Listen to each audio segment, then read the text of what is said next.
Israel और Iran के बीच इस समय में भीषण संघर्ष जारी है।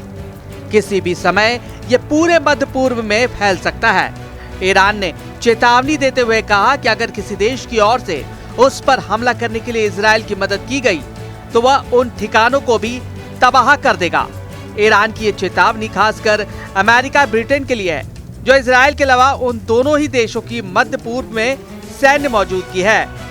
ईरान ने कहा कि अगर मध्य पूर्व में मौजूद अमेरिकी ठिकानों से उस पर हमला करने में साथ दिया जाता है तो वह अमेरिका और ब्रिटेन के सैन्य ठिकानों पर हमला करेगा।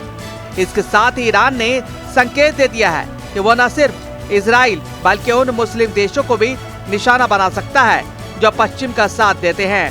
अमेरिका ब्रिटेन के सैन्य ठिकानों को खतरा। ईरान की इस धमकी के बाद मध्य पूर्व में तनाव बढ़ने की संभावना बढ़ गई है। अमेरिका और ब्रिटेन के इस क्षेत्र में कई सैन्य अड्डे हैं जो अब ईरान के निशाने पर आ सकते हैं। ब्रिटेन के सैन्य ठिकाने इराक और सीरिया में हैं, जहां वह ISIS के खिलाफ लड़ाई में शामिल है। इसके अलावा खाड़ी देशों में जैसे UAE, कतर, बहरीन और ओमान में भी ब्रिटिश फौज मौजूद है। साइप्रस में ब्रिटेन का बड़ा सैन्य अड्डा भी इस खतरे के दायरे में आ सकता है।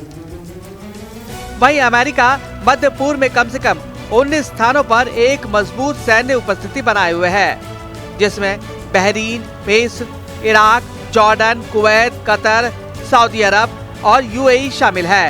इस क्षेत्र में लगभग 40,000 से 50,000 अमेरिकी सैनिक तैनात हैं, जिनमें से अधिकांश कतर, बहरीन, कुवैत, UAE और सऊदी अरब में है।